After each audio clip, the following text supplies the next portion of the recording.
Hey everyone, before we dive in, please hit that subscribe button to join my channel and stay updated with more stories like this. Part 1, The Pattern and the Notebook. After supper, she covers the cost for my nieces and nephews. My sister mentioned it casually, like it's just the forecast. Expected routine guaranteed. My mom replied, "No other kids exist in this family." I stood by the laundry room door, holding a cooler, the clock ticking like a metronome counting debts. I'm Riley, 34, the middle sibling, bookkeeper at a small construction company, designated driver, and the family's tech support. I keep extra batteries in my glove compartment, a scanner app on my phone, and a notebook tracking promises due by Friday. I love neat columns and receipts that align. Coffee's my fuel. I lose track of time when spreadsheets hum. They planned a show after dessert. I had other plans. Before the bills piled up, I noticed a rhythm. I fell for numbers before I learned to value myself.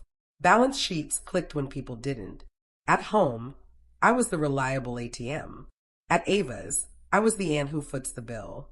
When Dad's health faltered, I handled the details without fanfare. When the market shook, I chose payroll over ego. I sent my savings quietly. Then the request came back, cloaked as crises. A doula deposit due Friday, no question. Nate's speeding ticket to keep rates steady. My parents' electric bill after an autopay glitch. Light catering because mom's oven rebels. STEM kits, $799. A DC trip deposit, $1,500.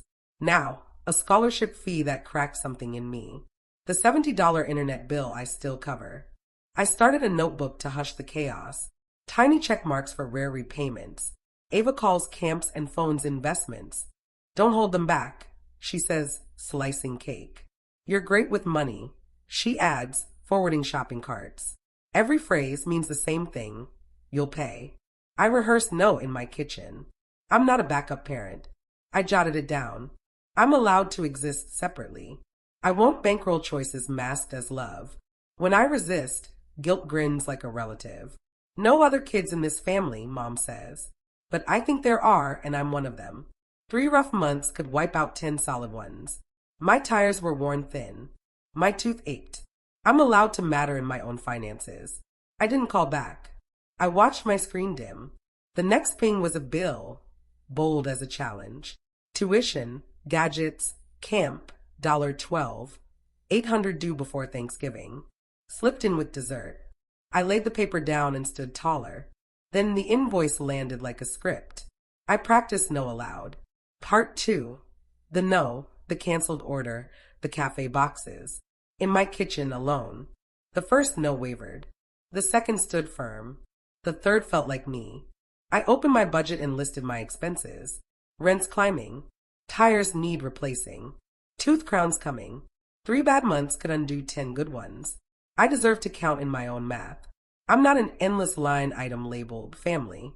Ava texted, breezy and sure. Pre-charge your card for school and camp. I typed no, erased it. Typed it again. Sent it. 12 question marks exploded back, like confetti from a party I skipped. Are you serious, Riley? Don't make this awkward. Her voice note chuckled. I called instead of texting. I'm not covering your bill, I said. Not a cent. Silence stretched, then broke. You're hurting my kids, she said. I'm breaking a cycle, I replied. I'm not a second parent. If you bring it up at dinner, I added, I'll say no there too. She hung up. Mom called next. We all chip in, she said. Family isn't about transactions. Money is, I countered. And this is money. You'll regret this, she warned. I already regret the last 5 emergencies, I said. I set my phone down and breathed like it was a job. Then I started shifting the levers they expected to pull. The catering company called to verify my card. Take my name off, I said. I'm not placing that order. If someone else pays, fine. If not, cancel it. I texted Carol at the cafe nearby. Got 2 small Thanksgiving boxes? One for pickup, one for delivery. She did. Pickup at 1 p.m., November 23rd. I paid up front. I drove to the store, grabbed a frozen pumpkin pie, and taped a note to it. On November 23rd, I checked my tires. I booked a dentist appointment for March. I set up a small transfer, $100 a month, labeled someday. It's not grand. It's mine. On Thanksgiving morning, my phone glowed like stage lights. Ava, where are you? Mom, ETA. Dad, don't be late. I snapped a photo of the sky. I texted Ava, don't wait for me. Also the catering. I picked up the boxes and dropped one at Nate's apartment. He opened the door in socks, relieved. You're a lifesaver, he said, cradling the box. Mom says there's drama. It's Clarity, I replied. He nodded. I went home, set my table for one with pie, and ate slowly, savoring every bite. The radiator hummed. I let it talk. Part 3, Thanksgiving without the show. Thanksgiving afternoon came like a cue I chose to skip. The sky was crisp and bare. The air smelled sharp like metal. I set the cafe box on my counter. Turkey, sides, pie. Enough for me and leftovers. I placed one plate, one fork. Lit a candle just because. My phone buzzed across the table. Ava, where are you? Mom, ETA. Dad, don't be late. I snapped another sky photo. Texted Ava, don't wait for me. And the catering.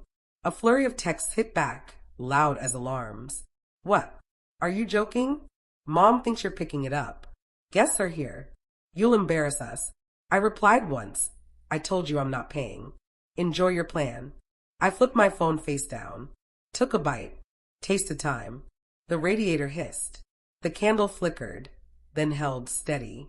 Silence filled the room's corners. It didn't overwhelm me, it cradled me. More texts piled up like unpaid bills. My name flashed in all caps on the family thread. I let them slide across the screen. I sliced the pie, ate deliberately, washed the plate, dried it, wrapped leftovers for tomorrow. The phone buzzed itself weary, went quiet, then buzzed again. I stepped to the window, breathed. A neighbor's laugh carried. A dog barked twice. I wasn't at a performance. I was in my own life. I moved the cafe box aside, tucked the pie in the fridge, sent Nate a photo of the candle. He replied with a heart and 3 fork emojis. Bless you, he wrote. Mom says drama. Clarity. I typed, then set the phone down. Dusk settled over the window like a heavy curtain. I sat on the floor, let time pass. It didn't ask for my card. By 7 p.m., new text flared and faded. A group message, we got pizzas. I grinned at the ceiling. People ate. The world turned. I carried the candle to the sink, pinched it out, watched the smoke curl. My phone lit up again. Ava, you ruined Thanksgiving. Mom, we'll talk tomorrow. Dad, this left us in a bad spot. I didn't reply. I brushed crumbs off the counter, rinsed a glass, let it drip. I stood still, listening for regret. It didn't come. Relief did. The apartment quieted. The city murmured. My shoulders dropped an inch. I set a morning alarm, folded the napkin flat as a ledger, let the silence linger. I let it count as progress. By morning, the consequences started. Part 4, fallout, reframing, and a new narrative. Morning hit like a doorbell I could ignore. Mom called first, her voice sharp and formal. You deserted your family, she said. I'm refusing to fund a trap, I replied. There's a difference. You're cruel, she said, small and cutting. You'll regret this. I already regret the last 5 emergencies, I said steady. Ava came next, furious, breathless. You're punishing my kids. I'm stopping a cycle, I said. I'm not a second parent. You love them, she pushed. Prove it. I love them enough not to tie my wallet to their joy, I said. Silence unraveled, then snapped back to blame. You think you're above us. I think I'm distinct from you, I said. That's new. I like it. She hung up. Eric left a voicemail, cautious and corporate. Our cash flow's tricky, he said. I deleted it. An aunt called, saying I broke Mom's heart. It'll mend, I said softly. Dad texted logistics like a quick fix. Fine, split it in thirds. I'm not splitting your decisions, I replied. No emoji. Grandma sent a single heart, then, proud of you for standing firm. I cried for 2 minutes in my car, hardware store lot. Nate sent a lunch photo. Empty plate, thank you, and gravy. I laughed loud, then breathed like it was work.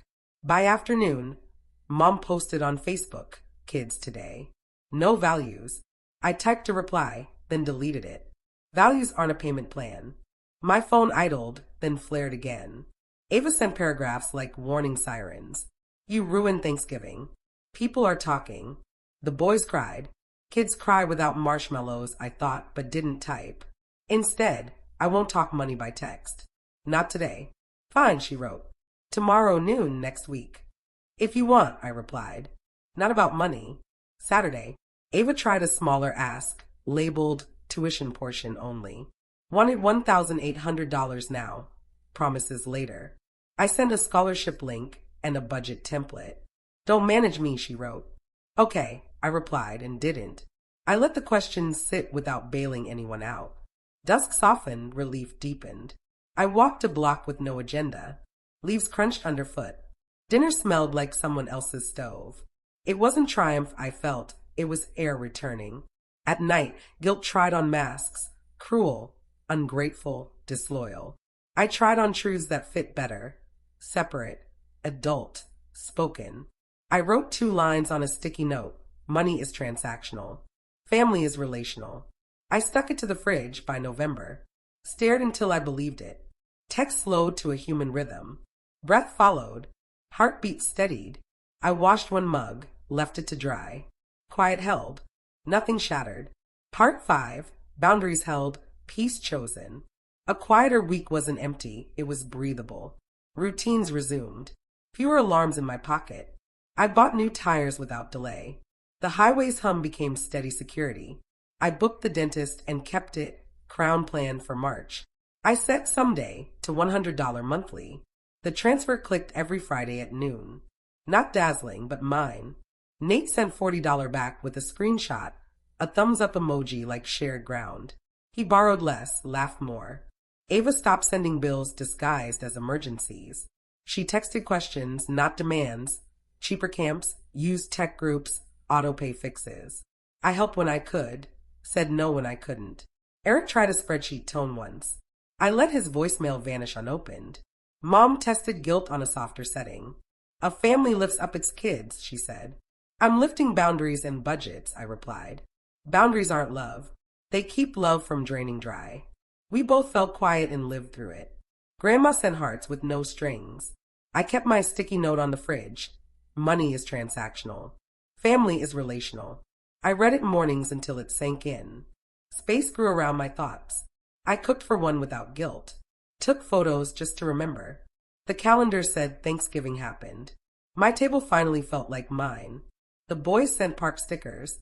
I hearted them, sent crayons, not laptops, not brightly wrapped Judies. Ava wrote, You've changed. Thank you. Change didn't feel like winning. It felt true. I stopped believing separate means selfish. It means I stopped funding disrespect. It means I started claiming my holidays. Peace wasn't everyone liking me. It was me not raging at myself. I'm not setting myself on fire anymore. I started living in my own life.